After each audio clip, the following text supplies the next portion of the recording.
ਵਾਹਿਗੁਰੂ।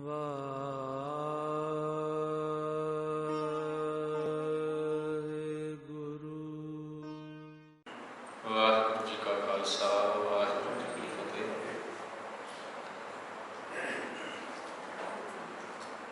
ਗੁਰੂ ਸਾਹਿਬ ਦੀ ਬੜੀ ਕਿਰਪਾ ਹੈ ਜੀ ਕਿ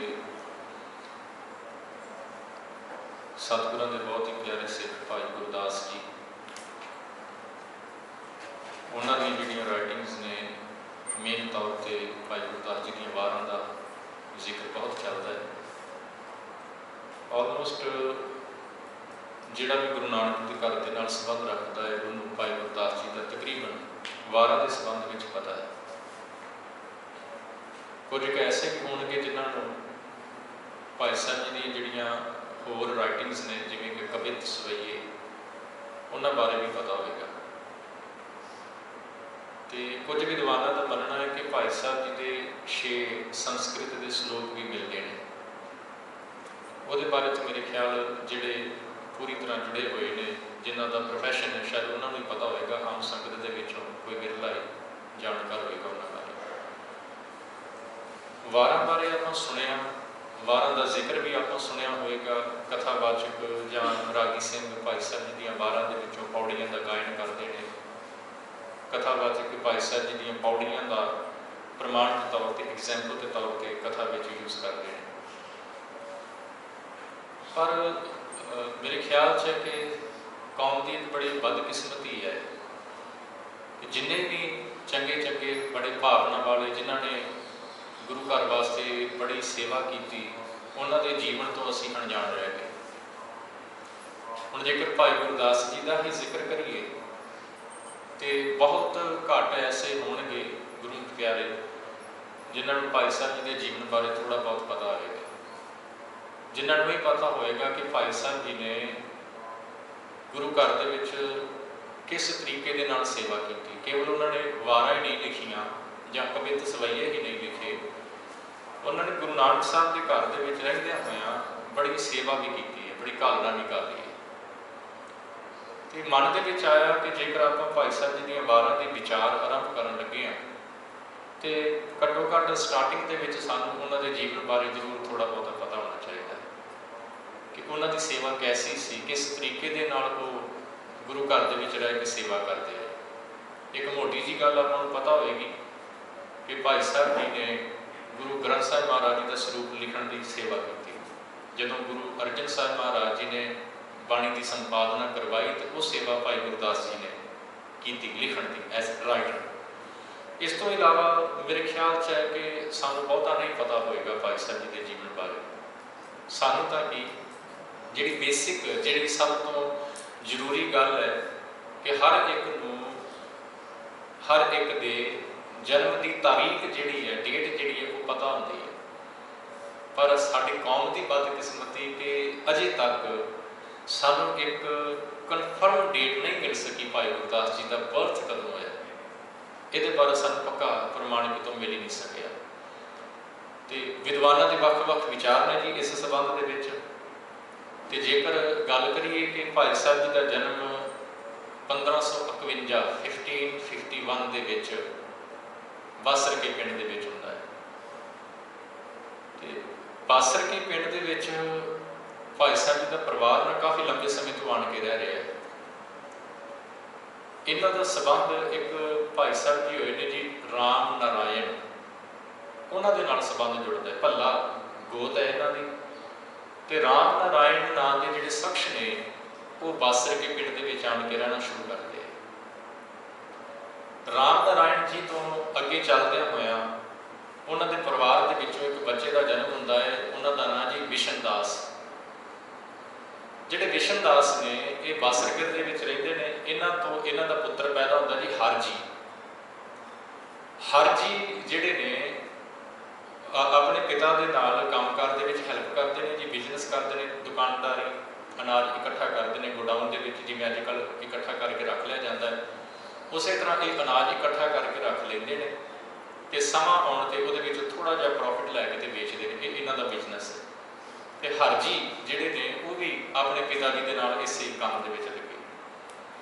ਜਦੋਂ ਹਰਜੀ ਦੇ ਪਿਤਾ ਜੀ ਦੀ ਡੈਥ ਹੁੰਦੀ ਹੈ ਤੇ हर जी जिहड़े ने वो पिता जी दीयां अस्थियां जिन्होंने पंजाबी च फुੱਲ कह दिता जाता है वो लैके हरिद्वार पाउण जाते हैं जी। उत्थे ही हरिद्वार दे विच ही हर जी की भी डैथ हो जाती है। हर जी के घर एक पुत्र पैदा होता है जी। पहला उन्होंने नाम रखा जाता है तेजभान। तेजभान हर जी का पुत्र है। तो तेजभान जी तो बाद इन्हों के घरे दो होर पुत्रां का जन्म होता है, चंद्रभान ते भानचंद। ये तीन भरा हो गए, तेजभान, चंद्रभान ते भानचंद। ये हर जी के तीन पुत्र ने। तो जिहड़े बाबा तेजभान ने इन्हों के घर दे विच ही गुरु अमरदास महाराज जी का जन्म होता है। याद रखियो, सिंपल जी गल है। बाबा तेजभान इन्हों के घर दे विच किन्हां दा जन्म होता है जी? गुरु अमरदास तीजे पातशाह। तो गुरु अमरदास जी के कुछ विद्वानों ने दो कहा, कुछ ने तीन कहा। तीन कहते होर भरा सी, दो या तीन भरा होर सी, जिन्हों के विचों एक का नाम माणक चंद तो दूजे का नाम खेम राय। तो मैं इत्थे थोड़ा जिहा जिक्र कर देवां कि जिहड़े माणक चंद ने ना, इन्हां दे पुत्र का नाम है बाबा जस्सू। तो शायद तुहानूं याद होएगा, हिस्टरी की तुसीं साखी सुनी होएगी कि बाबा जस्सू जी के नाल गुरु अंगद साहब जी की पुत्री डॉटर का विआह होया सी। बाबा जस्सू जी के नाल गुरु अंगद साहब जी की जिहड़ी डॉटर है बीबी अमरो, उन्हां दा विआह होया सी। तो ये बीबी अमरो ही सी जिन्हां दी रसना तो बाबा अमरदास जी ने आसा की वार की बाणी सुनी ते गुरु साहब को मिलने वास्ते मन के चाह पैदा होया। साखी तुहानूं सारिआं नूं याद है, साधु ने कहा सी कि तू निगुरा है, तो निगुरे का मैं संग कर लिया तो मेरा तो सारा कीता कराया वेस्ट हो गया। ये गल सुन के बाबा अमरदास जी को चैन नहीं सी आंदा। तो अमृत वेले एक दिन फिर कन्नां दे विच आवाज़ पैंदी है, कोई बीबी पाठ करती पई है, नाल दुध रिड़कदी पई है बीबी अमरो जी। तो फिर बाबा अमरदास जी जाके उन्होंने पुछते हैं की पढ़ती पई है। बीबी अमरो जी दसते हैं कि गुरु नानक साहब की बाणी है, आसा की वार, वह मैं पाठ कर रही हाँ। तो गुरु नानक साहब की गद्दी ते हुण पिता गुरु अंगद साहब खडूर की धरती से विराजमान। फिर बाबा अमरदास जी गुरु अंगद साहब महाराज जी की शरण में जाते हैं। सो माणक चंद जिहड़े ने गुरु अमरदास जी के भरा, इन्हां दे पुत्र ने बाबा माणक चंद। हुण जिहड़े तेजभान जी के दो भरा ने, चंद्रभान ते भानचंद। चंद्रभान जी के अगों दो पुत्र पैदा होंदे ने जी। चंद्रभान जी के अगों दो पुत्र पैदा होंदे ने। एक का नाम रखा जाता जी दातार चंद, एक का नाम दातार चंद है। ये जिहड़े दातार चंद ने ना, इन्हां दातार चंद जी के घर दे विच एक पुत्र का जन्म होंदा है जी ईशरदास। लंबा है जी, मैं थोड़ा जिहा तुहानूं इत्थे ईजी हो जाएगा समझना, तुसीं देख सकते हो। दातार जिहड़े चंद्रभान ने, इन्हां दे घर दातार चंद जी का जन्म होंदा है।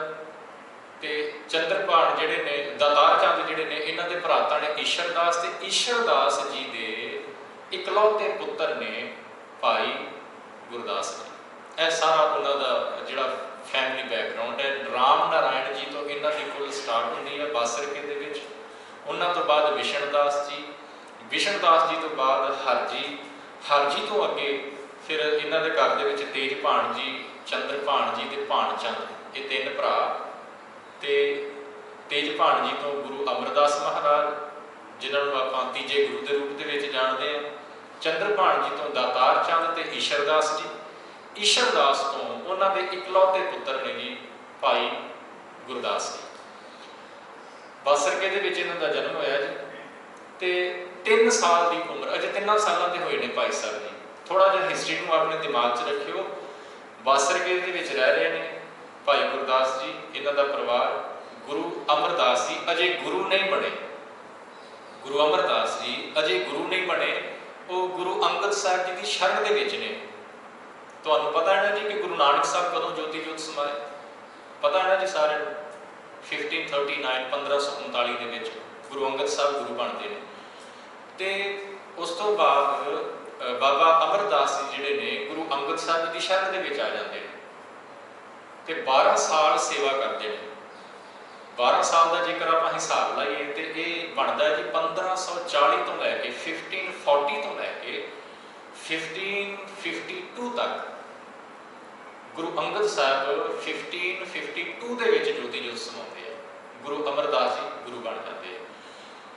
ਗੁਰੂ ਅੰਗਦ ਸਾਹਿਬ ਜੀ ਦੇ ਹੁਕਮ ਦੇ ਨਾਲ ਹੀ ਬਾਬਾ ਅਮਰਦਾਸ ਜੀ ਇੱਕ ਨਗਰ ਉਸਾਰਦੇ ਨੇ, ਇੱਕ ਨਗਰ ਨਵਾਂ ਬਿਲਡ ਕੀਤਾ ਜਾਂਦਾ ਹੈ। ਉਹਦਾ ਨਾਮ ਕੀ ਹੈ ਜੀ? ਤੁਹਾਨੂੰ ਪਤਾ ਹੋਏਗਾ, ਗੋਇੰਦਵਾਲ। ਖਡੂਰ ਸਾਹਿਬ ਗੁਰੂ ਅੰਗਦ ਸਾਹਿਬ ਰਹਿ ਰਹੇ ਨੇ, ਤੇ ਖਡੂਰ ਦੇ ਵਿੱਚ ਆਣ ਕੇ ਇੱਕ ਗੋਂਦਾ ਮਰਵਾਹਾ ਨਾਂ ਦਾ ਭਾਵਨਾ ਵਾਲਾ ਸਿੱਖ ਗੁਰੂ ਅੰਗਦ ਸਾਹਿਬ ਦੇ ਚਰਨਾਂ 'ਚ ਬੇਨਤੀ ਕਰਦਾ ਹੈ ਕਿ ਸਤਿਗੁਰੂ ਜੀ ਮੇਰੀ ਜ਼ਮੀਨ ਹੈ ਤੇ ਆਪ ਕਿਰਪਾ ਕਰਕੇ ਉੱਥੇ ਕੋਈ ਨਗਰ ਉਸਾਰੋ। ਤੇ ਗੁਰੂ ਅੰਗਦ ਸਾਹਿਬ ਬਾਬਾ ਅਮਰਦਾਸ ਜੀ ਨੂੰ ਸੇਵਾ ਲਗਾਉਂਦੇ ਨੇ ਕਿ ਤੁਸੀਂ ਉੱਥੇ ਜਾ ਕੇ ਨਗਰ ਦੀ ਉਸਾਰੀ ਕਰੋ। ਬਾਬਾ ਅਮਰਦਾਸ ਜੀ ਨਗਰ ਉਸਾਰਦੇ ਨੇ ਜੀ, ਤੇ ਜਦੋਂ ਨਗਰ ਉਸਰ ਜਾਂਦਾ ਹੈ ਤੇ ਆਪਣੇ ਪਰਿਵਾਰ ਨੂੰ, ਬਾਬਾ ਅਮਰਦਾਸ ਸਾਰੇ ਹੀ ਪਰਿਵਾਰ ਨੂੰ ਉਹ ਗੋਇੰਦਵਾਲ ਦੇ ਵਿੱਚ ਲੈ ਕੇ ਆ ਜਾਂਦੇ। 3 ਸਾਲ ਦੀ ਉਮਰ ਦੇ ਵਿੱਚ ਭਾਈ ਗੁਰਦਾਸ ਜੀ ਦੇ ਪਿਤਾ ਜੀ ਦੀ ਡੈਥ ਹੁੰਦੀ ਹੈ। 12 ਸਾਲ ਦੇ ਹੁੰਦੇ ਨੇ ਤੇ ਮਾਤਾ ਜੀ ਵੀ ਚੜ੍ਹਾਈ ਕਰ ਜਾਂਦੇ ਆ। ਹੁਣ ਜਿਹੜੀ ਪਾਲਣਾ ਪੋਸ਼ਣਾ ਹੈ ਨਾ ਭਾਈ ਸਾਹਿਬ ਜੀ ਦੀ, ਉਹ ਗੋਇੰਦਵਾਲ ਦੇ ਵਿੱਚ ਹੋ ਰਹੀ ਹੈ। ਬਰਥ ਬਾਸਰਕੇ ਦਾ ਹੈ, ਜਿਹੜਾ ਬਚਪਨ ਹੈ ਉਹਨਾਂ ਦਾ ਉਹ ਗੋਇੰਦਵਾਲ ਦੇ ਵਿੱਚ ਗੁਜ਼ਰਦਾ ਹੈ, ਗੁਰੂ ਸਾਹਿਬ ਦੀ ਰਹਿਨੁਮਾਈ ਦੇ ਵਿੱਚ ਗੋਇੰਦਵਾਲ 'ਚ। ਉੱਥੇ ਹੀ ਭਾਈ ਸਾਹਿਬ ਜੀ ਦੁਨਿਆਵੀ ਵਿਦਿਆ ਪ੍ਰਾਪਤ ਕਰਦੇ ਨੇ, ਸੇਵਾ ਵੀ ਕਰਦੇ ਨੇ ਨਾਲ। ਇਹ ਜਿਹੜੀਆਂ ਭਾਸ਼ਾਵਾਂ ਆਮ ਨਾਰਮਲ ਉਸ ਟਾਈਮ ਤੇ ਬੋਲੀਆਂ ਜਾਂਦੀਆਂ ਸੀ, ਉਹਨਾਂ ਦਾ ਗਿਆਨ ਵੀ ਗੋਇੰਦਵਾਲ ਦੇ ਵਿੱਚੋਂ ਉਹਨਾਂ ਨੂੰ ਮਿਲਦਾ ਹੈ। ਤੇ ਕੁਝ ਵਿਦਵਾਨਾਂ ਨੇ ਕਿਹਾ ਕਿ ਭਾਈ ਸਾਹਿਬ ਜੀ ਇਸਲਾਮਿਕ ਵਿਦਿਆ ਲੈਣ ਦੇ ਲਈ ਸੁਲਤਾਨਪੁਰ ਲੋਧੀ ਵੀ ਪਹੁੰਚਦੇ ਨੇ। ਤੁਹਾਨੂੰ ਪਤਾ ਨਾ ਸੁਲਤਾਨਪੁਰ ਲੋਧੀ ਦਾ, ਜਿੱਥੇ ਗੁਰੂ ਨਾਨਕ ਸਾਹਿਬ ਨੇ ਮੋਦੀ ਖਾਨੇ ਵਿੱਚ ਡਿਊਟੀ ਕੀਤੀ ਸੀ, ਨੌਕਰੀ ਕੀਤੀ ਸੀ, ਉਹ ਸੁਲਤਾਨਪੁਰ ਲੋਧੀ। ਉਸ ਸੁਲਤਾਨਪੁਰ ਲੋਧੀ ਦੇ ਵਿੱਚ ਉਹਨਾਂ ਸਮਿਆਂ 'ਚ ਇੱਕ ਵਿਦਿਆ ਪੀਠ ਮੰਨਿਆ ਜਾਂਦਾ ਸੀ ਜੀ ਸੁਲਤਾਨਪੁਰ ਲੋਧੀ ਨੂੰ। ਉੱਥੇ ਇੱਕ ਇੱਦਾਂ ਕਹਿ ਲਈਏ ਕਿ ਉਸ ਟਾਈਮ ਦੀ ਯੂਨੀਵਰਸਿਟੀ ਹੋਇਆ ਕਰਦੀ ਸੀ ਇਸਲਾਮਿਕ, ਤੇ ਉਹਦੇ ਵਿੱਚ ਆਮ ਮੁਸਲਮਾਨ ਹੀ ਨਹੀਂ, ਜਿਹੜੇ ਬਾਦਸ਼ਾਹ ਹੋਇਆ ਕਰਦੇ ਸੀ ਨਾ, ਰਾਜੇ, ਉਹਨਾਂ ਦੇ ਪੁੱਤਰ ਵੀ ਉਸ ਵਿਦਿਆ ਪੀਠ ਦੇ ਵਿੱਚ, ਮੈਂ ਸ਼ਬਦ ਯੂਜ਼ ਕਰਨਾ, ਯੂਨੀਵਰਸਿਟੀ ਦੇ ਵਿੱਚ ਆਣ ਕੇ ਪੜ੍ਹਿਆ ਕਰਦੇ ਸੀ। ਕਿ ਉੱਥੋਂ ਕੁਝ ਵਿਦਵਾਨਾਂ ਦਾ ਮੰਨਣਾ ਹੈ ਕਿ ਭਾਈ ਗੁਰਦਾਸ ਜੀ ਨੇ ਇਸਲਾਮਿਕ ਵਿਦਿਆ ਉੱਥੋਂ ਪ੍ਰਾਪਤ ਕੀਤੀ, ਤੇ ਉੱਥੋਂ ਹੀ ਭਾਈ ਸਾਹਿਬ ਜੀ ਗੁਰੂ ਸਾਹਿਬ ਦੇ ਹੁਕਮਾਂ ਦੇ ਮੁਤਾਬਕ, ਕਿਉਂਕਿ ਕਾਫੀ ਸਮਾਂ ਉਹਨਾਂ ਦਾ ਗੋਇੰਦਵਾਲ ਦੇ ਵਿੱਚ ਗੁਜ਼ਰਦਾ ਹੈ, ਉੱਥੇ ਗੁਰਮਤਿ ਦਾ ਗਿਆਨ ਵੀ ਉਹਨਾਂ ਨੂੰ ਮਿਲਦਾ ਹੈ ਗੁਰੂ ਪਾਸੋਂ, ਦੁਨਿਆਵੀ ਵਿਦਿਆ ਵੀ ਉਹਨਾਂ ਨੂੰ ਮਿਲਦੀ ਹੈ, ਤੇ ਕਾਫੀ ਭਾਸ਼ਾਵਾਂ ਦੇ ਗਿਆਤਾ ਬਣ ਜਾਂਦੇ ਨੇ ਭਾਈ ਸਾਹਿਬ ਜੀ। ਜਿੱਥੇ ਆਮ ਸੰਸਕ੍ਰਿਤ, ਅਰਬੀ, ਫਾਰਸੀ, ਬ੍ਰਜ, ਇਹ ਸਾਰੀਆਂ ਭਾਸ਼ਾਵਾਂ ਜਿਹੜੀਆਂ ਨੇ ਭਾਈ ਸਾਹਿਬ ਜੀ ਨੂੰ ਆਉਂਦੀਆਂ ਨੇ ਜੀ, ਗਿਆਤਾ ਨੇ। ਸੰਸਕ੍ਰਿਤ ਦੇ ਵਿਦਵਾਨ ਨੇ, ਅਰਬੀ ਫਾਰਸੀ ਦੇ ਚੰਗੇ ਵਿਦਵਾਨ ਨੇ, ਗੁਰਮੁਖੀ ਦਾ ਗਿਆਨ ਉਹਨਾਂ ਦੇ ਕੋਲ ਅਥਾਹ ਹੈ, ਗੁਰਮਤਿ ਦੀ ਸੋਝੀ ਉਹਨਾਂ ਦੇ ਕੋਲ ਬੇਅੰਤ ਹੈ, ਜਿਹਦਾ ਹਿਸਾਬ ਕੋਈ ਨਹੀਂ। ਉੱਥੋਂ ਹੀ ਸੁਲਤਾਨਪੁਰ ਲੋਧੀ ਤੋਂ ਹੀ ਗੁਰੂ ਸਾਹਿਬ ਜੀ ਭਾਈ ਗੁਰਦਾਸ ਜੀ ਨੂੰ ਪ੍ਰਚਾਰ ਕਰਨ ਵਾਸਤੇ ਆਗਰੇ ਦੀ ਧਰਤੀ ਤੇ ਭੇਜਦੇ ਨੇ। ਆਗਰੇ ਦੀ ਧਰਤੀ ਤੇ ਉਹਨਾਂ ਨੂੰ ਭੇਜਿਆ ਜਾਂਦਾ ਹੈ ਭਾਈ ਸਾਹਿਬ ਜੀ ਨੂੰ। ਉੱਥੇ ਰਹਿ ਕੇ ਉਹ ਗੁਰਮਤਿ ਦਾ ਪ੍ਰਚਾਰ ਪ੍ਰਸਾਰ ਕਰਦੇ ਨੇ। ਆਗਰੇ ਦੇ ਵਿੱਚ ਰਹਿੰਦਿਆਂ ਕੇਵਲ ਆਗਰੇ 'ਚ ਹੀ ਉਹਨਾਂ ਨੇ ਪ੍ਰਚਾਰ ਨਹੀਂ ਕੀਤਾ, ਆਗਰੇ ਤੋਂ ਬਾਹਰ ਵੀ ਉਹ ਆਸ-ਪਾਸ ਦੇ ਜਿਹੜੇ ਇਲਾਕੇ ਸੀ ਉਹਨਾਂ ਦੇ ਵਿੱਚ ਜਾ ਕੇ ਵੀ, ਕੇਵਲ ਆਸ-ਪਾਸ ਹੀ ਨਹੀਂ, ਲਖਨਊ ਤੱਕ ਜਾ ਕੇ ਭਾਈ ਸਾਹਿਬ ਜੀ, ਰਾਜਸਥਾਨ ਦੀ ਧਰਤੀ ਤੱਕ ਜਾ ਕੇ ਭਾਈ ਸਾਹਿਬ ਜੀ ਪ੍ਰਚਾਰ ਕਰਦੇ ਰਹੇ ਨੇ ਉਹਨਾਂ ਸਮਿਆਂ ਦੇ ਵਿੱਚ। ਕਾਫੀ ਸਮਾਂ ਭਾਈ ਗੁਰਦਾਸ ਜੀ ਨੇ ਆਪਣਾ ਆਗਰੇ ਦੇ ਵਿੱਚ ਤੇ ਆਸ-ਪਾਸ ਦੇ ਨੇੜੇ ਦੇ ਤੇ ਦੂਰ ਦੇ ਇਲਾਕਿਆਂ ਦੇ ਵਿੱਚ ਪ੍ਰਚਾਰ ਦੇ ਤੌਰ ਤੇ ਬਤੀਤ ਕੀਤਾ। ਆਗਰੇ ਦੇ ਵਿੱਚ ਨੇ ਭਾਈ ਸਾਹਿਬ ਜੀ, ਤੇ ਇੱਥੇ ਹੀ ਇਹਨਾਂ ਨੂੰ ਖਬਰ ਮਿਲਦੀ ਹੈ ਕਿ ਗੁਰੂ ਸਾਹਿਬ, ਗੁਰੂ ਰਾਮਦਾਸ ਮਹਾਰਾਜ ਜਿਹੜੇ ਨੇ ਨਾ, ਉਹ ਜੋਤੀ ਜੋਤ ਸਮਾ ਗਏ। ਹੁਣ ਆਪ ਹਿਸਾਬ ਲਾਓ, 1552 ਦੇ ਵਿੱਚ, 1552 ਦੇ ਵਿੱਚ ਗੁਰੂ ਅਮਰਦਾਸ ਜੀ ਗੁਰੂ ਬਣਦੇ ਨੇ, ਤੇ ਉਹਨਾਂ ਤੋਂ ਬਾਅਦ 74 ਦੇ ਵਿੱਚ, 74 ਦੇ ਵਿੱਚ ਗੁਰੂ ਰਾਮਦਾਸ ਮਹਾਰਾਜ ਗੁਰਗੱਦੀ ਤੇ ਵਿਰਾਜਮਾਨ ਹੁੰਦੇ ਨੇ। ਤੇ ਗੁਰੂ ਰਾਮਦਾਸ ਮਹਾਰਾਜ ਜੀ ਦਾ ਜਿਹੜਾ ਟਾਈਮ ਪੀਰੀਅਡ ਹੈ ਨਾ ਗੁਰਗੱਦੀ ਤੇ ਐਸ ਗੁਰੂ, ਉਹ 1574 ਟੂ 81 ਦੇ ਵਿੱਚ ਗੁਰੂ ਰਾਮਦਾਸ ਮਹਾਰਾਜ ਜੀ ਦਾ ਮਹਾਰਾਜ ਜੋਤੀ ਜੋਤ ਸਮਾਉਂਦੇ ਨੇ। ਸੋ ਇਹ ਜਿਹੜਾ ਸਾਰਾ ਟਾਈਮ ਪੀਰੀਅਡ ਹੈ ਨਾ, ਉਸ ਟਾਈਮ ਪੀਰੀਅਡ ਦੇ ਵਿੱਚ ਭਾਈ ਸਾਹਿਬ ਜੀ ਆਗਰਾ ਤੇ ਉਹਦੇ ਆਸ-ਪਾਸ ਦੇ ਇਲਾਕਿਆਂ ਦੇ ਵਿੱਚ ਗੁਰਮਤਿ ਦਾ ਪ੍ਰਚਾਰ ਕਰਦੇ ਪਏ। ਕਾਫੀ ਨਾਮ ਹੈ ਭਾਈ ਸਾਹਿਬ ਜੀ ਦਾ ਆਗਰੇ ਦੇ ਵਿੱਚ। ਤੇ ਜਦੋਂ ਉਹਨਾਂ ਨੂੰ ਪਤਾ ਲੱਗਦਾ ਹੈ कि गुरु रामदास महाराज ज्योति जोत समा गए तो फिर आगरे तो भाई साहब जी अमृतसर की धरती वाल चल पे गए। आगरे तो वो चलते हैं, पड़ाव करद्या होया ब्यासा दरिया जिहड़ा रस्ते च आंदा है वो उन्होंने क्रॉस किया जाता है। उन्होंने क्रॉस करने तो बाद गोइंदवाल रुकते हैं। गोइंदवाल एक दो दिन रुकण तो बाद भाई साहब जी अमृतसर की धरती पर पहुँचते हैं। जदों अमृतसर पहुँचे तो सब तो पहला गुरु साहब के नाल जी मेल नहीं होया तो गुरु रामदास महाराज जी की जिहड़ी डॉटर है ना जी बीबी भानी जी, उन्होंने नाल मेल होंदा है। तो बीबी भानी जी को भाई गुरदास जी जाके मत्था टेकते हैं। मत्था टेकण का मतलब है क्योंकि उम्र के विच बीबी भानी जी भाई गुरदास नालों वड्डे ने ते वड्डे होने के करके सत्कार जो एज रिस्पैक्ट जिवें आपां बजुर्गों के पैरी हथ लगाने सेम उस तरह भाई साहब जी ने बीबी भानी जी को मत्था टेकिया।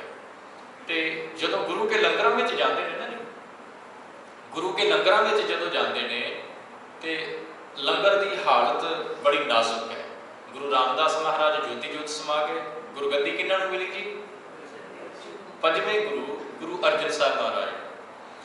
हुण गुरु अर्जन साहब जी का भरा है ना जी वड्डा, तुहानूं पता है कि 3 भरा से गुरु अर्जन साहब महाराज। सब तो वड्डे ने बाबा प्रिथी चंद, उस तो छोटे ने बाबा महादेव ते सब तो तीजे नंबर ते ने छोटे ने गुरु अर्जन साहब महाराज। तो गुरगद्दी मिलती है सब तो छोटे गुरु अर्जन साहब जी को। बाबा प्रिथी चंद के मन के विच एक ख्वाहिश भी सी ते पूरी आस भी सी कि ये गुरगद्दी मैनू ही मिलेगी क्योंकि मैं बड़ा भी हाँ तो जिन्ना भी प्रबंध है गुरु घर का वो सारा मैं करता पिया। माया कित्थों आ रही है, किन्नी आ रही है, कित्थे यूज करनी है, किहड़ी सेवा कित्थे हो रही है, वो सारा प्रबंध जिहड़ा है ना बाबा प्रिथी चंद जी कोल सी। इस ही आसा के करके मन के विच सोचदा सी कि ये गुरगद्दी जिहड़ी है ना वो मैनू ही मिलनी है। पर जदों समा आया गुरु साहब ने वो गुरगद्दी जिहड़ी है गुरु अर्जन साहब महाराज को सौंप दी। वो किहड़े हालात की बने वो वैसे हिस्टरी का बड़ा लंबा पक्ष है। सो संखेप दे विच गुरु अर्जन साहब को गुरगद्दी मिलती है, बाबा प्रिथी चंद जी गुरगद्दी तो वांझे रह जाते। हुण जदों किसी नूं भी उहदी आस के मुताबिक फल ना मिले तो मन के विच गुस्सा भी आता है जी। उहदे जो सोचिया सी कि ये मेरे कोल आएगी दात नहीं मिली, एक गुस्सा भी आया तो दूजा एक इदा कह ली कि मन के विच दुश्मनी भी पैदा हो गई। किहदे प्रति? अपने छोटे भरा के प्रति।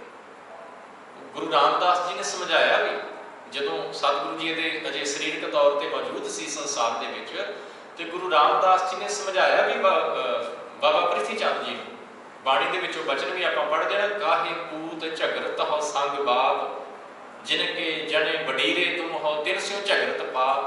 गुरु रामदास महाराज कहते पुत्रा पिता के नाल लड़ना, पिता के नाल झगड़ना चंगी गल नहीं है, पर नहीं समझे, झगड़ते रहे। गुरु रामदास जी ज्योति जोत समा जाते हैं तो गुरु अर्जन साहब जी की विरोधता बाबा प्रिथी चंद जी खुलेआम करनी शुरू कर देते हैं। हुण अपने आप को गुरु मन के कुछ बंदे अपने नाल को जोड़ लेते हैं। उन्होंने ड्यूटी की है कि जिहड़ी भी संगत बाहरों आ रही है भेटावां लैके उन्होंने तुसीं रोक के ते मेरे कोल लैके आउणा है। इदां ही हो रहा है। जिन्नी भी संगत आती है बाहरों जिहड़े मेन एंट्रेंस ने अमृतसर दियां उत्थे वो खड़े हो जाते हैं बाबा प्रिथी चंद के बंदे तो उन्होंने वर्गला के मतलब है कि अपने पिछे लगा के बाबा प्रिथी चंद को लै जाते हैं। जो भेटावां लैके आए हैं वो उत्थे रख लईआं जांदियां ने तो जो प्रशादे का जिक्र चलता है क्योंकि हम दूरों चल के आए हैं, भुख लगी है, गुरु के लंगर चो प्रशादा छकना है तो प्रशादा छकण के लिए बाबा प्रिथी चंद जी उन्होंने संगतां नूं गुरु अर्जन साहब के लंगर के भेज दिते हैं। हुण देखो संगत आ रही है गुरु घर चो उस तरह प्रशादा छकण वास्ते, पर आमदन नहीं आ रही, भेटावां नहीं आ रही। जो संगतां की माया है गुरु घर के लिए वो नहीं पहुँच रही, वो तो प्रिथी चंद रस्ते के विचों लुट रहा है। तो जे माया नहीं आएगी तो नैचुरली है कि गुरु घर का प्रबंध जिहड़ा ना लंगर का खास करके वो बिगड़ना शुरू हो जाएगा। होया इस तरह जदों भाई साहब जी लंगर के विच प्रशादा छकण वास्ते गए ਤੇ ਉਹਨਾਂ ਨੂੰ ਮਿੱਸੇ ਪ੍ਰਸ਼ਾਦੇ ਛਕਣ ਵਾਸਤੇ ਮਿਲਦੇ ਨੇ। ਕੋਈ ਉਹ ਸਮਾਂ ਵੀ ਤੁਸੀਂ ਗੁਰੂ ਗ੍ਰੰਥ ਸਾਹਿਬ ਮਹਾਰਾਜ ਦਾ ਪਾਠ ਕਰਦੇ ਹੋ, ਰਾਮਕਲੀ ਕੀ ਵਾਰ ਪੜ੍ਹੀ ਭਾਈ ਸੱਤੇ ਬਲਵੰਡ ਜੀ ਦੀ, ਉਹਦੇ ਵਿੱਚ ਉਹਨਾਂ ਨੇ ਲੰਗਰ ਦਾ ਜ਼ਿਕਰ ਕੀਤਾ ਹੈ। ਗੁਰੂ ਅੰਗਦ ਸਾਹਿਬ ਦੇ ਲੰਗਰ ਦਾ ਜ਼ਿਕਰ ਕੀਤਾ ਹੈ ਭਾਈ ਸੱਤੇ ਬਲਵੰਡ ਨੇ। ਪਤਾ ਕੀ ਕਹਿੰਦੇ? ਕਹਿੰਦੇ ਗੁਰੂ ਅੰਗਦ ਸਾਹਿਬ ਜੀ ਦੇ ਲੰਗਰ ਦੇ ਵਿੱਚ ਰਸ ਅੰਮ੍ਰਿਤ ਖੀਰ ਘਿਆਲੀ, ਘਿਓ ਵਾਲੀ, ਦੇਸੀ ਘਿਓ ਵਾਲੀ ਖੀਰ ਜਿਹੜੀ ਹੈ ਉਹ ਗੁਰੂ ਕੇ ਲੰਗਰਾਂ ਦੇ ਵਿੱਚ ਬਣਦੀ। ਇਹਦਾ ਮਤਲਬ ਕਿ ਸ਼ੁਰੂ ਤੋਂ ਹੀ ਗੁਰੂ ਕੇ ਲੰਗਰਾਂ ਦੇ ਵਿੱਚ ਜਿਹੜਾ ਪ੍ਰਸ਼ਾਦਾ ਪਾਣੀ ਹੈ ਬੜਾ ਵਧੀਆ ਬਣਦਾ ਰਿਹਾ, ਬਹੁਤ ਵਧੀਆ ਬਣਦਾ ਰਿਹਾ। ਪਰ ਜਦੋਂ ਹੁਣ ਭਾਈ ਗੁਰਦਾਸ ਜੀ ਆਏ ਨੇ ਤੇ ਮਿੱਸਾ ਪ੍ਰਸ਼ਾਦਾ ਛਕਣ ਵਾਸਤੇ ਮਿਲਿਆ ਤੇ ਮਨ ਦੇ ਵਿੱਚ ਬੜਾ ਆਇਆ ਕਿ ਇਸ ਲੰਗਰ ਦੇ ਵਿੱਚ ਕਦੇ ਇਸ ਤਰ੍ਹਾਂ ਦੀ ਹਾਲਤ ਨਹੀਂ ਸੀ, ਇਹ ਹੋ ਕੀ ਗਿਆ। ਮਾਤਾ ਭਾਨੀ ਜੀ ਦੇ ਕੋਲ ਜਾਂਦੇ ਨੇ, ਪੁੱਛਦੇ ਨੇ, ਸਾਰੀ ਗੱਲਬਾਤ ਪਤਾ ਕਰਦੇ ਨੇ। ਫਿਰ ਮਾਤਾ ਭਾਨੀ ਜੀ ਦੱਸਦੇ ਨੇ, ਕਹਿੰਦੇ ਪ੍ਰਿਥੀ ਚੰਦ ਇਸ ਤਰ੍ਹਾਂ ਕਰ ਰਿਹਾ ਹੈ ਤੇ ਗੁਰੂ ਅਰਜਨ ਸਾਹਿਬ ਜਿਹੜੇ ਨੇ ਉਹ ਕੁਛ ਨਹੀਂ ਉਹਨੂੰ ਕਹਿੰਦੇ। ਇੱਕ ਲਫ਼ਜ਼ ਤੱਕ ਆਪਣੇ ਵੱਡੇ ਭਰਾ ਨੂੰ ਗੁਰੂ ਅਰਜਨ ਸਾਹਿਬ ਨੇ ਆਪਣੀ ਜ਼ੁਬਾਨ ਤੋਂ ਗਲਤ ਨਹੀਂ ਬੋਲਿਆ। ਗੁਰੂ ਅਰਜਨ ਸਾਹਿਬ ਨੇ ਕਦੇ ਵੀ ਆਪਣੇ ਭਰਾ ਦੀ ਵਿਰੋਧਤਾ ਨਹੀਂ ਕੀਤੀ, ਸਿਰਫ ਉਸ ਮਾਲਕ ਦਾ ਭਾਣਾ ਮੰਨ ਕੇ ਉਹਦੀ ਰਜ਼ਾ ਨੂੰ ਪ੍ਰਵਾਨ ਕਰਦੇ ਰਹੇ। ਕਿ ਹੁਣ ਜਦੋਂ ਬਾਬਾ ਪ੍ਰਿਥੀ ਚੰਦ ਨੂੰ ਇਹ ਪਤਾ ਲੱਗਦਾ ਹੈ ਤੇ ਉਹ ਬਾਬਾ ਬੁੱਢਾ ਜੀ ਜਾਂ ਹੋਰ ਜਿਹੜੇ ਮੇਨ ਸਿੱਖ ਨੇ ਉਹਨਾਂ ਦੇ ਨਾਲ ਸਲਾਹ ਕਰਕੇ ਕੀ ਕਰਦੇ ਨੇ ਕਿ ਜਿੱਥੋਂ ਸੰਗਤਾਂ ਨੇ ਐਂਟਰ ਕਰਨਾ ਹੈ ਅੰਮ੍ਰਿਤਸਰ ਦੀ ਧਰਤੀ ਤੇ, ਉੱਥੇ ਖੜੇ ਹੋ ਜਾਂਦੇ ਨੇ ਤੇ ਉਹਨਾਂ ਸੰਗਤਾਂ ਨੂੰ ਪ੍ਰਿਥੀ ਚੰਦ ਦੇ ਬੰਦਿਆਂ ਤੱਕ ਪਹੁੰਚਣ ਤੋਂ ਪਹਿਲਾਂ ਹੀ ਸੱਚਾਈ ਤੋਂ ਜਾਣੂ ਕਰਵਾਉਂਦੇ ਨੇ। ਦੱਸਦੇ ਆ ਕਿ ਪ੍ਰਿਥੀ ਚੰਦ ਕਰ ਕੀ ਰਿਹਾ ਹੈ ਤੇ ਅਸਲੀ ਗੁਰੂ ਜਿਹੜਾ ਹੈ ਉਹ ਗੁਰੂ ਅਰਜਨ ਸਾਹਿਬ ਹੈ, ਜਿਸ ਨੂੰ ਗੁਰਗੱਦੀ ਗੁਰੂ ਰਾਮਦਾਸ ਆਪਣੇ ਹੱਥੀਂ ਦੇ ਕੇ ਗਏ। ਫਿਰ ਸੰਗਤਾਂ ਸੱਚਾਈ ਤੋਂ ਉਹਨਾਂ ਨੂੰ ਪਤਾ ਲੱਗਦਾ ਹੈ ਸੱਚ ਦਾ, ਤੇ ਜਿੱਥੇ ਭੇਟਾਵਾਂ ਲੈ ਕੇ ਆਏ ਹੋਏ ਨੇ ਉਹ ਭੇਟਾਵਾਂ ਵੀ ਗੁਰੂ ਘਰ ਦੇ ਵਿੱਚ ਪਹੁੰਚਦੀਆਂ ਨੇ। ਤੇ ਜਦੋਂ ਭੇਟਾਵਾਂ ਪਹੁੰਚਣੀਆਂ, ਮਾਇਆ ਪਹੁੰਚਣੀ ਸ਼ੁਰੂ ਹੋਈ ਤੇ ਗੁਰੂ ਘਰ ਦੇ ਲੰਗਰ ਦਾ ਪ੍ਰਬੰਧ ਵੀ ਜਿਹੜਾ ਹੈ ਉਹ ਠੀਕ ਹੋ ਗਿਆ। ਇਹ ਬੜੀ ਵੱਡੀ ਸੇਵਾ ਸੀ ਭਾਈ ਗੁਰਦਾਸ ਜੀ ਦੀ, ਅੱਗੇ ਲੱਗ ਕੇ ਇਸ ਕੰਮ ਨੂੰ ਸੰਪੂਰਨ ਕਰਨਾ। ਉਸ ਤੋਂ ਬਾਅਦ ਹੁਣ ਕਿਉਂਕਿ ਸੰਗਤ ਜਿਹੜੀ ਹੈ ਉਹ ਆਪਣੀ ਮੁਤਾਬਕ ਜਿੰਨਾ ਕੁ ਹੋ ਸਕਦਾ ਸੀ ਉਹਨਾਂ ਕੁ ਆਪਣੀ ਕਮਾਈ ਦੇ ਵਿੱਚੋਂ ਕੁਝ ਕੁ ਹਿੱਸਾ ਕੱਢ ਕੇ ਗੁਰੂ ਘਰ ਦੇ ਲਈ ਭੇਟਾ ਕਰਦੇ ਸੀ। ਹੁਣ ਸੰਗਤ ਦੀ ਆਮਦ ਵਧਣੀ ਸ਼ੁਰੂ ਹੋ ਗਈ ਹੈ ਕਿਉਂਕਿ ਵੱਡੀ ਗਿਣਤੀ ਦੇ ਵਿੱਚ ਜਿਹੜੇ ਲੋਕ ਨੇ ਗੁਰੂ ਨਾਨਕ ਦੇ ਘਰ ਦੇ ਨਾਲ ਜੁੜਦੇ ਪਏ ਨੇ। ਤੇ ਹੁਣ ਭਾਈ ਗੁਰਦਾਸ ਜੀ ਨੇ, ਭਾਈ ਰਣਧੀਰ ਸਿੰਘ ਜੀ ਨੇ ਇਹ ਜ਼ਿਕਰ ਕੀਤਾ ਹੈ ਕਿ ਭਾਈ ਗੁਰਦਾਸ ਜੀ ਨੇ ਗੁਰੂ ਅਰਜਨ ਸਾਹਿਬ ਜੀ ਦੇ ਨਾਲ ਸਲਾਹ ਕੀਤੀ। ਸਲਾਹ ਕੀ ਕੀਤੀ ਕਿ ਸਤਿਗੁਰੂ ਜੀ ਇੱਕ ਐਸਾ ਵਿਧਾਨ ਹੋਣਾ ਚਾਹੀਦਾ ਕਿ ਪਤਾ ਹੋਵੇ ਕਿ ਹਰ ਸਿੱਖ ਨੇ ਆਪਣੀ ਕਮਾਈ ਦੇ ਵਿੱਚੋਂ ਇੰਨਾ ਹਿੱਸਾ ਕੱਢਣਾ ਹੀ ਕੱਢਣਾ ਹੈ। ਉਹ ਕੀ ਨਿਰਧਾਰਿਤ ਕੀਤਾ ਗਿਆ ਜੀ, ਜਿਹਨੂੰ ਆਪਾਂ ਕਹਿੰਦੇ ਆ ਦਸਵੰਧ। ਦਸਵੰਧ ਦੀ ਜਿਹੜੀ ਮਰਿਆਦਾ ਹੈ ਉਹ ਭਾਈ ਗੁਰਦਾਸ ਜੀ ਦਾ ਪ੍ਰਪੋਜ਼ਲ ਸੀ ਗੁਰੂ ਅਰਜਨ ਸਾਹਿਬ ਮਹਾਰਾਜ ਜੀ ਨੂੰ, ਤੇ ਗੁਰੂ ਅਰਜਨ ਸਾਹਿਬ ਜੀ ਦੀ ਸਹਿਮਤੀ ਦੇ ਨਾਲ ਇਸ ਦਸਵੰਧ ਦੀ ਮਰਿਆਦਾ ਨੂੰ ਲਾਗੂ ਕੀਤਾ ਜਾਂਦਾ। ਉਸ ਤੋਂ ਬਾਅਦ ਹਰ ਇੱਕ ਸਿੱਖ ਵਾਸਤੇ ਇਹ ਜ਼ਰੂਰੀ ਹੋ ਗਿਆ ਕਿ ਜਿਹੜਾ ਵੀ ਗੁਰੂ ਘਰ ਆਏਗਾ ਉਹ ਆਪਣੀ ਕਮਾਈ ਦੇ ਵਿੱਚੋਂ ਦਸਵਾਂ ਹਿੱਸਾ ਜਿਹੜਾ ਇਹਨਾਂ ਉਹ ਗੁਰੂ ਘਰ ਵਾਸਤੇ ਜ਼ਰੂਰ ਭੇਟਾ ਕਰੇ। ਮਸੰਦ ਪਹਿਲਾਂ ਹੀ, ਮਸੰਦ ਦਾ ਮਤਲਬ ਹੈ ਪ੍ਰਚਾਰਕ ਕਹਿ ਲਈਏ, ਉਹ ਪਹਿਲਾਂ ਹੀ ਨਿਰਧਾਰਿਤ ਕਰ ਦਿੱਤੇ ਗਏ ਸੀ ਜਿਹੜੇ ਪਿੰਡਾਂ ਦੇ ਵਿੱਚ ਜਾ ਕੇ ਪ੍ਰਚਾਰ ਵੀ ਕਰਦੇ ਨੇ ਗੁਰਮਤਿ ਦਾ, ਤੇ ਨਾਲ ਦੀ ਨਾਲ ਗੁਰੂ ਘਰ ਵਾਸਤੇ ਜਿਹੜੀਆਂ ਭੇਟਾਵਾਂ ਨੇ ਜਾਂ ਜਿਹੜੀਆਂ ਰਸ਼ਦਾਂ ਨੇ ਜਾਂ ਮਾਇਆ ਜਿਹੜੀ ਹੈ ਉਹ ਇਕੱਠੀ ਕਰਕੇ ਗੁਰੂ ਘਰ ਤੱਕ ਪਹੁੰਚਾਉਂਦੇ ਨੇ। ਹੁਣ ਦਸਵੰਧ ਦੀ ਮਰਿਆਦਾ ਸ਼ੁਰੂ ਹੋਣ ਦੇ ਨਾਲ ਹਰ ਇੱਕ ਸਿੱਖ ਜਿਹੜਾ ਹੈ ਨਾ ਉਹ ਆਪਣੀ ਕਮਾਈ ਦੇ ਵਿੱਚੋਂ ਦਸਵਾਂ ਹਿੱਸਾ ਗੁਰੂ ਘਰ ਵਾਸਤੇ ਕੱਢਣ ਲੱਗਾ। ਹੁਣ ਜਦੋਂ ਸੰਗਤਾਂ ਇਕੱਠੀਆਂ ਹੋ ਰਹੀਆਂ ਨੇ ਤੇ ਬਾਬਾ ਪ੍ਰਿਥੀ ਚੰਦ ਦਾ ਵਿਰੋਧ ਚੱਲਦਾ ਪਿਆ ਹੈ, ਤੇ ਵਿਰੋਧ ਚੱਲਦਿਆਂ ਉਹਨੇ ਮਹਿਸੂਸ ਕਰ ਲਿਆ ਕਿ ਹੁਣ ਗੁਰਗੱਦੀ ਮੈਨੂੰ ਨਹੀਂ ਮਿਲਣੀ। ਇੱਕ ਨਵੀਂ ਆਸ ਉਹਦੇ ਅੰਦਰ ਪੈਦਾ ਹੋਈ। ਉਹ ਆਸ ਕੀ ਸੀ ਕਿ ਬਾਬੇ ਪ੍ਰਿਥੀ ਚੰਦ ਦੇ ਘਰ ਦੇ ਵਿੱਚ ਇੱਕ ਪੁੱਤਰ ਦਾ ਜਨਮ ਹੁੰਦਾ ਹੈ, ਉਹਦਾ ਨਾਮ ਰੱਖਿਆ ਜਾਂਦਾ ਜੀ ਮਿਹਰਬਾਨ। ਮਿਹਰਬਾਨ ਦਾ ਜਨਮ ਹੋ ਗਿਆ ਤੇ ਹੁਣ ਮਨ ਦੇ ਵਿੱਚ ਇਹ ਆਸ ਪੈਦਾ ਹੋ ਗਈ ਹੈ ਕਿ ਗੁਰੂ ਅਮਰਦਾਸ ਜੀ ਦਾ ਇਹ ਬਚਨ ਹੈ, ਬੀਬੀ ਭਾਨੀ ਜੀ ਨੂੰ ਗੁਰੂ ਅਮਰਦਾਸ ਜੀ ਨੇ ਇਹ ਬਚਨ ਕੀਤਾ ਸੀ ਕਿ ਜਿਹੜੀ ਇਹ ਗੁਰਗੱਦੀ ਹੈ ਇਹ ਘਰ ਦੇ ਵਿੱਚ ਹੀ ਰਹੇਗੀ, ਇਹ ਘਰ ਦੇ ਵਿੱਚ ਹੀ ਰਹੇਗੀ। ਤੇ ਹੁਣ ਬਾਬਾ ਪ੍ਰਿਥੀ ਚੰਦ ਜੀ ਕਹਿੰਦੇ ਨੇ, ਉਹ ਯਾਦ ਆਉਂਦੇ ਨੇ ਗੁਰੂ ਅਮਰਦਾਸ ਜੀ ਦੇ ਬਚਨ ਤੇ ਮਨ 'ਚ ਸੋਚਦੇ ਨੇ ਕਿ ਗੁਰੂ ਅਰਜਨ ਸਾਹਿਬ ਦੇ ਘਰ ਔਲਾਦ ਕੋਈ ਨਹੀਂ ਤੇ ਮੇਰੇ ਘਰ ਪੁੱਤਰ ਨੇ ਜਨਮ ਲਿਆ ਹੈ, ਮਿਹਰਬਾਨ ਨੇ, ਉਹਨਾਂ ਦੇ ਘਰ ਔਲਾਦ ਨਾ ਹੈ ना होएगी, ये बाबा प्रिथी चंद के मन के विचार ने, ना है ते ना होएगी, ये गुरगद्दी मेरे पुत्र नूं ही प्राप्त होएगी, वो घूम फिर के मेरे कोल ही आउणी है। ये मन के विच उहदे आस पैदा हो गई। बाबा मेहरबान जिहड़ा है ना प्रिथी चंद जी का पुत्र, गुरु अर्जन साहब उसनूं प्यार बड़ा करते हैं, अपनी गोद दे विच बिठाउंदे ने, उहनूं खिडाउंदे ने, बड़ा ध्यान रखते हैं उहदा। ते गुरु साहब की निगरानी के विच ही बाबा मेहरबान जी पलते हैं। तो जदों जवान होए तो उन्होंने भी ना पोइट्री करनी शुरू कर दी, कविता लिखनी बाबा मेहरबान जी ने शुरू कर दी। तो उहदे विच खास गल की सी कि उन्होंने जिहड़ी पोइट्री है वो सिमिलर टू गुरबाणी, जिस तरह की वर्डिंग बाणी की है सेम उस तरह की वर्डिंग जी है बाबा मेहरबान यूज करते थे। इत्थे बस नहीं, जिस तरह आप कोई शब्द पढ़ते हैं तो शब्द की लास्ट लाइन के विच नानक नाम आता है ना, जिवें आप आनंद साहब पढ़ी आउंदा कहे नानक, सेम इस तरह ही बाबा मेहरबान भी गुरु नानक साहब के नाम को अपनी कविता के विच यूज करता सी। कविता के विच यूज करना तो कहते गुरु साहब ने, गुरु अर्जन साहब लाहौर गए हुए सी, भाई गुरदास जी भी नाल ने, ते लाहौर की धरती ते उत्थे किसी रबाबी ने, कीर्तन करने वाले ने, जिहड़ा कीर्तन करदा पिया सी, उन्हें एक शब्द पढ़िया। तो वो शब्द किहड़ा सी जी? मेहरबान की कविता। उसकी कविता के विचों कुछ लाइनां उस रबाबी सिंह ने पढ़ियां, रबाबी सिख ने पढ़ियां, तो गुरु अर्जन साहब सुन के महाराज हैरान होए। तो ये मन च आया कि ये काम जिहड़ा ना ये गलत हो रहा है, ये कच्ची ते सच्ची बाणी ये मिक्स अप हो रही है। हुण आम सिख जिहड़े नवें बनते पे सी, उन्होंने बहुती समझ नहीं सी अजे बाणी की, क्योंकि जिहड़ी वर्डिंग है बाबे मेहरबान की कविता की वो बाणी के नाल मिलती पई है, पहचान करनी बड़ी औखी हो गई।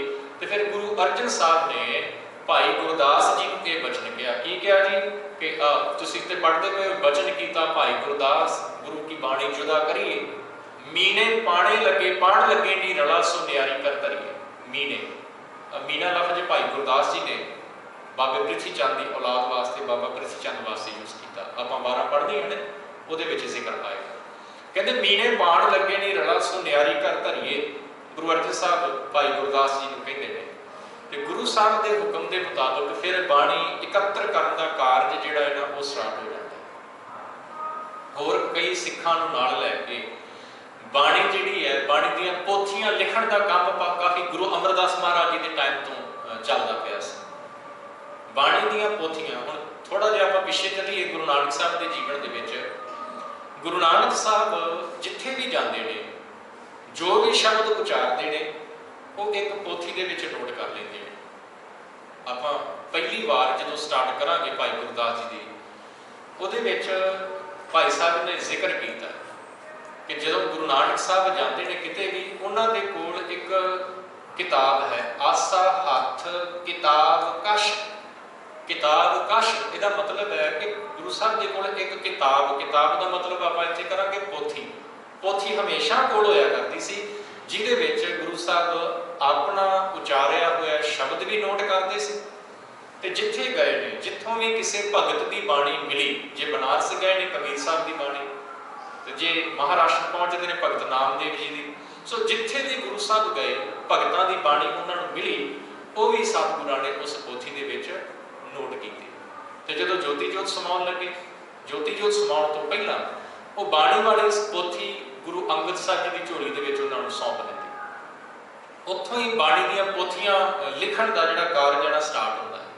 गुरु अंगद साहब, फिर गुरु अमरदास जी के कोल पोथियां आंदियां ने, बाबा मोहन जी, बाबा मोहरी जी ये पोथियां लिखण की सेवा करते रहे। पता नहीं तुहानूं बाबा मोहन मोहरी कौन ने? गुरु अमरदास जी के ये दोनों पुत्र ने, बाबा मोहन जी ते मोहरी जी, ये भी पोथियां लिखण की सेवा गुरु साहब ने नाल करदे रहे।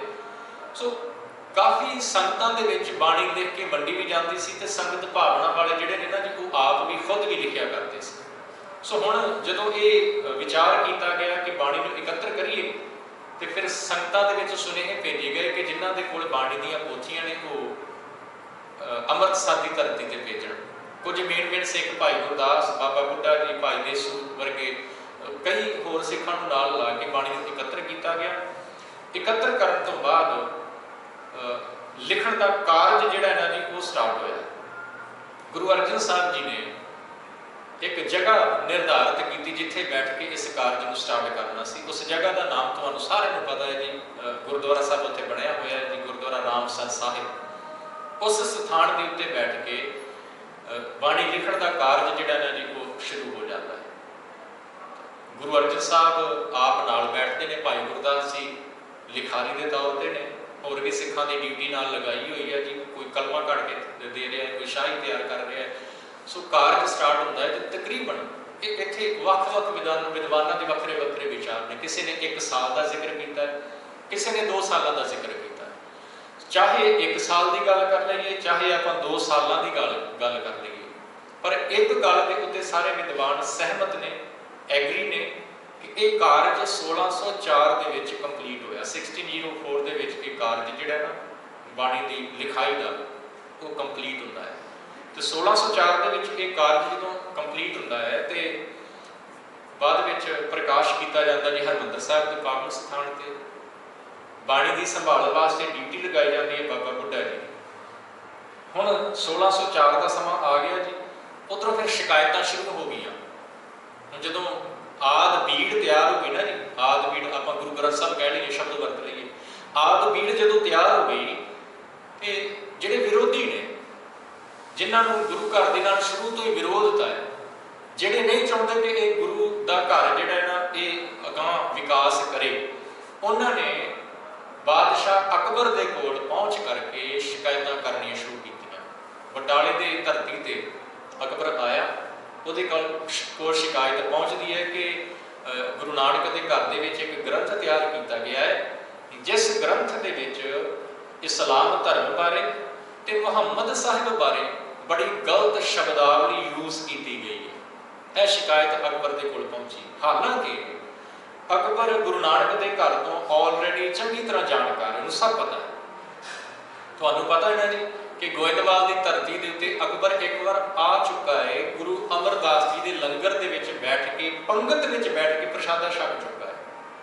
गुरु घर के वास्ते उसने जागीर भी लगाने की कोशिश की एज डोनेशन, पर गुरु अमरदास जी ने मना किया। पर फिर भी अकबर जिहड़ा ना बीबी भानी जी के नाम के उत्ते काफ़ी जमीन जी ना कई पिंडों की वो लगा के गया। अकबर नूं पता है गुरु घर बारे, पर शिकायत पहुँचियां ने तो गुरु घर के सुनेहा पहुँचता है जी अकबर वालों कि तुहाडे खिलाफ यह शिकायत आई है तो आण के इसका स्पष्टीकरण दिता जाए। तो गुरु साहब गुरु अर्जन साहब भाई गुरदास जी नूं ही भेजते हैं, होर सिखां दे नाल आद बीड़ दे के बटाले की धरती से उत्थे भेजा जाता है। तो जो उत्थे पहुँचते हैं अकबर के दरबार के कहता जी कि इनू किताब नूं खोलो तो पढ़ो। भाई गुरदास जी आद बीड़ ओपन करते हैं जी, तो शब्द पढ़िया जाता है। उत्थे शब्द आता है खाक नूर करदन आलम दुनियाए, खाक नूर करदन आलम दुनिया। ये शब्दावली अरबी फारसी के शब्द ने जी, ये ईजिली समझ आने वाले उस टाइम पर। चलो अज भावें सानूं नहीं समझ आती अरबी फारसी की, पर वो उन्होंने समय के आम ही पढ़ी तो बोली जाती सी। अकबर नूं समझ लगी कि की गल चलती पई है, वो बड़ा खुश होया। विरोधियों ने फिर इत्थे सवाल कर दिता, कहते जी इन्हें तो जानबूझ के यह शब्द पढ़िया है, थोड़ा होर अगों पढ़िया जाए। जो होर अगों पढ़िया जी उत्थे फिर अव्वल अल्लाह नूर पाया कुदरत के सब बंदे। तो जो ये शब्द करना दे विच पए तो अकबर ने जी हाथ जोड़ के नमस्कार की आद बीड़ नूं। ते भाई गुरदास ते जिहड़े होर सिख उत्थे पहुंचे सी उहदे दरबार दे विच स्पष्टीकरण वास्ते उन्होंने दुशाले भेटा करके वापस भेजता है। हुण उन्हां दीयां शिकायतां जिहड़ियां ने सारियां खारज हो जाती हैं। 1606 1606 का समा आंदा है। जहांगीर की धार्मिक कट्टरता करके गुरु अर्जन साहब महाराज जी की शहादत होती है। भाई गुरदास जी के टाइम पर ही गुरु साहब की शहादत होती है। तो भाई गुरदास जी दी वारां दे विचों विद्वानों का मनना है कि उन्होंने मन के उत्ते सतगुरां की शहादत का काफ़ी असर होया। एक पौड़ी भाई गुरदास जी दी वारां दे विचों एक पौड़ी दे विच उन्होंने इस शहादत का जिक्र किया। जो शहीदी पुरब आउंदा है गुरु साहब का, रागी सिंह अक्सर ही उस शब्द नूं उस पौड़ी नूं गायन करते हैं। रहते गुर दरियाओ विच मीन कुलीन ਬਾਣੀ ਇਹ ਸਟਾਰਟਿੰਗ ਹੈ ਜੀ। ਇਹਦੇ ਵਿੱਚ ਹੀ ਗੁਰੂ ਅਰਜਨ ਸਾਹਿਬ ਦਾ ਸੰਖੇਪ ਦੇ ਵਿੱਚ ਉਹਨਾਂ ਨੇ ਜ਼ਿਕਰ ਕਰ ਦਿੱਤਾ ਕਿ ਸਤਿਗੁਰੂ ਜੀ ਕਿਸ ਤਰ੍ਹਾਂ ਸ਼ਹਾਦਤ ਦਾ ਜਾਮ ਪੀਂਦੇ ਨੇ ਜੀ। ਤੇ ਜਦੋਂ ਸਤਿਗੁਰਾਂ ਦੀ ਸ਼ਹਾਦਤ ਹੋ ਜਾਂਦੀ ਹੈ, ਸ਼ਹੀਦ ਹੋਣ ਤੋਂ ਪਹਿਲਾਂ, ਚੱਲਣ ਤੋਂ ਪਹਿਲਾਂ ਗੁਰਗੱਦੀ ਆਪਣੇ ਪੁੱਤਰ ਬਾਲ ਹਰਗੋਬਿੰਦ ਰਾਏ ਜੀ ਉਹਨਾਂ ਨੂੰ ਸੌਂਪੀ ਜਾਂਦੀ ਹੈ। ਉਮਰ ਕੋਈ ਬਹੁਤੀ